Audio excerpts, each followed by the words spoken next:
Technique ক্লাসে তোমাদের সকলকে স্বাগত।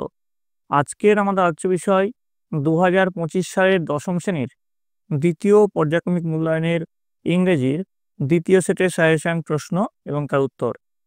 তোমাদের দ্বিতীয় পর্যায়ক্রমিক মূল্যায়নে পূর্ণমান থাকবে 40, সময় পাবে তোমরা 1 ঘন্টা 15 মিনিট। তোমাদের এই পরীক্ষাটি আগামী আগস্ট মাসে অনুষ্ঠিত হবে। তোমাদের এর আগে দ্বিতীয় পর্যায়ক্রমিক মূল্যায়নের অল সাবজেক্টের একটা করে সেটের প্রশ্ন এবং তার উত্তর করিয়েছি। তোমরা যারা যারা দেখোনি তাই জন্য লিঙ্ক ডেসক্রিপশন বক্সে আছে, তোমরা সেখানে দেখে নিতে পারো। তো দেখো, তোমাদের এই সেটের যে প্রশ্ন আছে, সেকশন 1-এ আছে রিডিং কম্প্রিহেনশন সিন, যেটা আছে এটা তোমাদের চ্যাপ্টার যে 7 আছে দ্য ক্যাট, সেখানে দেওয়া হয়েছে। তো when the family has finished T and gathers round the fire, the cat usually goes out of the room. অর্থাৎ পরিবারের চা খাওয়া হয়ে গেলে তারা যখন আগুনের চারপাশে জড়ো হয়, বিড়ালটি নির্বিঘ্নে ঘর থেকে বেরিয়ে যায়। True life now begins for him, অর্থাৎ তার আসল জীবন এখন শুরু হয়। He saunters down his own backyard, springs to the top of the fence, অর্থাৎ সে নিজের বাড়ির পেছনের উঠানে ঘুরে বেড়ায়, বেড়ার উপর লাফিয়ে ওঠে। Drops lightly down to the other side, অর্থাৎ আলতো করে অন্য পাশে নেমে আসে। He trots across and skips to the roof of an empty shed, সে ছুটে যায় এবং একটি খালি শেডের ছাদে লাফিয়ে ওঠে। His movement becomes lithe and panther-like, অর্থাৎ তার গতিবিধি হয়ে ওঠে নমনীয় এবং চিতার মতো। He looks keenly from side to side and moves noiselessly, অর্থাৎ সে সতর্কতার সাথে এদিক ওদিক তাকায় এবং নিঃশব্দে চলে।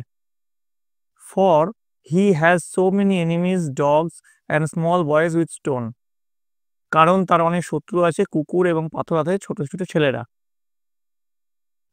On top of the shed, the cat arches his back and rakes his claws once or twice through the soft bark of the old roof, শেডের উপর বিড়ালটি তার পিঠ বাঁকিয়ে পুরনো ছাদের নরম ছালে একবার দুবার নখ দিয়ে আঁচড় কাটে।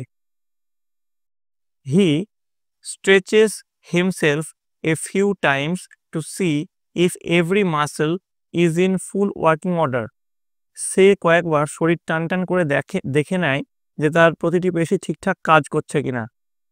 Then, drooping his head nearly to his paws, he sends across a call to his kinders, তারপর তার মাথা প্রায় থাবার কাছে নামিয়ে সে তার স্বজনদের কাছে একটি ডাক পাঠায়।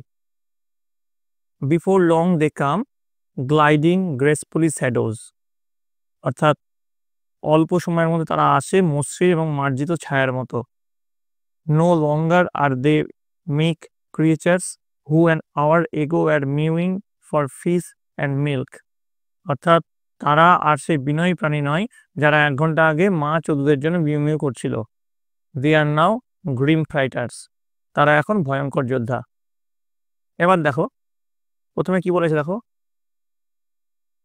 প্রথমে বলেছে রাইট দ্য কারেক্ট অল্টারনেটিভ, 1 গুণ 2 সমান 2, সঠিক বিকল্পটি খুঁজে নিতে বলেছে। প্রথম যে প্রশ্ন, after finishing T the family gathers round the, অর্থাৎ চা শেষ করার পর পরিবার জড়ো হয়েছিল কোথায়? উত্তর হচ্ছে ফায়ার। পরের প্রশ্ন, the cat goes out of the room, বিড়াল ঘর থেকে বের হয় কিভাবে? ক্যাজুয়ালি, অর্থাৎ নির্বিঘ্নে। Next, complete the sentence with following information from the text. দেখো এখানে শূন্যস্থান পূরণ আছে। কি আছে দেখো, the cat saunters down his own backward, অর্থাৎ বিড়ালটি তার নিজের বাড়ির পেছনের উঠানে ঘুরে বেড়ায়। The real life of a cat sets in when he goes out of room, অর্থাৎ বিড়ালের আসল জীবন শুরু হয় যখন সে ঘর থেকে বাইরে বের হয়। পরের প্রশ্ন, answer the following question, why does the cat look কিনলি ফ্রম সাইড টু সাইড, অর্থাৎ বিড়ালটি কেন সতর্কতার সাথে এদিক ওদিক তাকায়?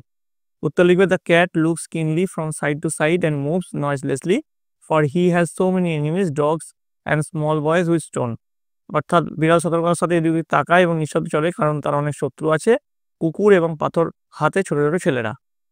পরের প্রশ্নে চলে যাবো আমরা। দেখো, read the following poem carefully. একটা পোয়েম আছে দেখো, এই পোয়েমটা তোমাদেরকে পড়তে হবে। আশা করি তোমরা সকলে পোয়েমটা পড়েছো, আমি আর পড়লাম না, ঠিক আছে।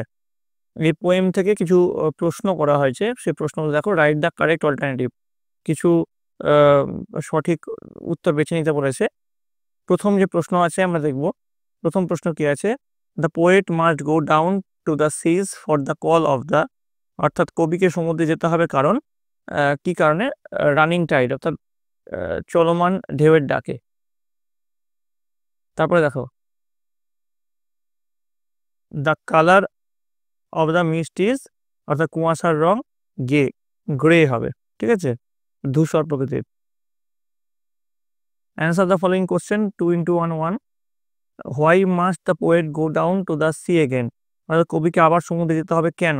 উত্তর লিখবে, the poet must go down to the seas again for the call of the running tide which is a wild and clear call that may not be denied, অর্থাৎ কবিকে আবার সমুদ্রে যেতে হবে কারণ চলমান ঢেউয়ের ডাক, যা একটি বন্য এবং স্পষ্ট ডাক, যা অস্বীকার করা যায় না। পরের প্রশ্নে চলে যাবো আমরা।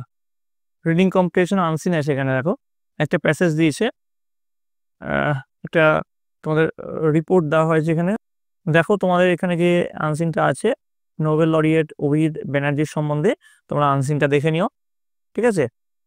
তো এর প্রশ্নের উত্তরে আমরা চলে আসছি। দেখো প্রশ্ন যেটা আছে, টিক দ্য রাইট অ্যান্সার, সঠিক উত্তরে দিতে হবে। প্রথম প্রশ্ন, Abhijit was the student of class 8 in the year, এটা হচ্ছে 1973, সি হবে সঠিক উত্তর। পরের প্রশ্ন, Dipali Sengupta was a teacher of, উত্তর হবে ম্যাথস। পরের প্রশ্ন, the handwriting of Abhijit was bad.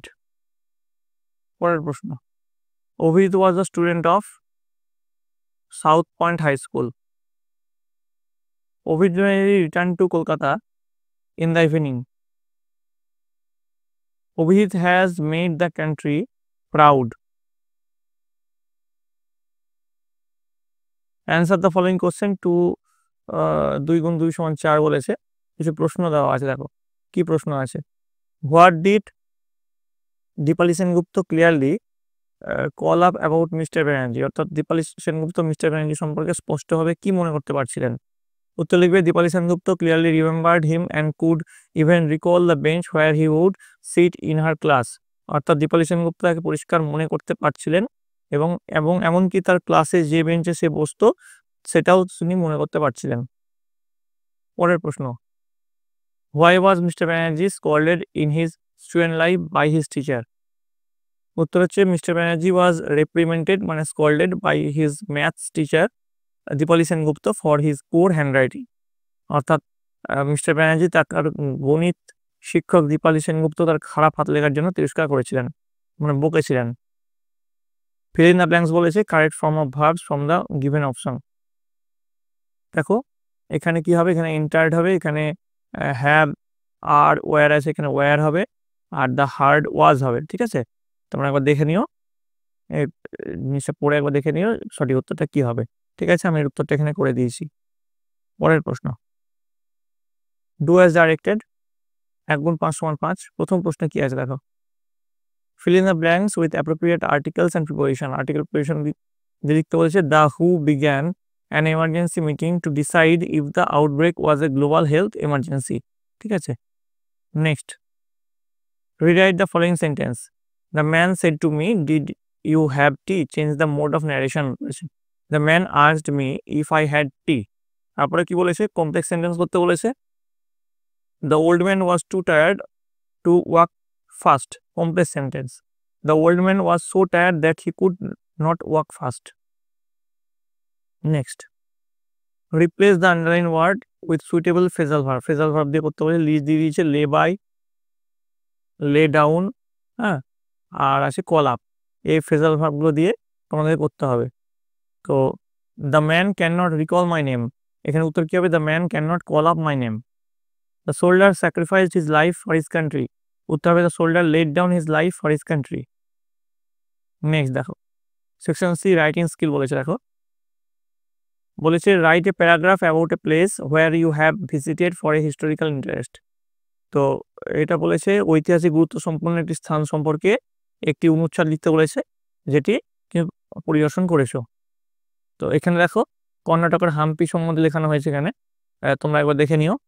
One of the most captivating place I have ever visited for historical interest is the ancient ruins of Hampi in Karnataka. অর্থাৎ আমি ঐতিহাসিক গুরুত্বের জন্য যে স্থানগুলির মধ্যে একটি সবচেয়ে মুগ্ধকর স্থান পরিদর্শন করেছি তা হলো কর্ণাটকের হাম্পির প্রাচীন ধ্বংসাবশেষ। ঠিক আছে, তো তোমরা একবার দেখে নিও, আমি আর পড়লাম না।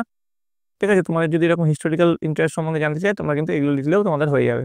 ঠিক আছে, তো দেখো, তো এই ছিল তোমাদের দ্বিতীয় পর্যায়ক্রমিক মূল্যায়নের শুনছেন ইংরেজির প্রশ্ন এবং তার উত্তর। তোমাদের যদি এই ভিডিওটা ভালো লাগে থাকে অবশ্যই লাইক করবে, বন্ধুদের কাছে অনেক অনেক শেয়ার করবে।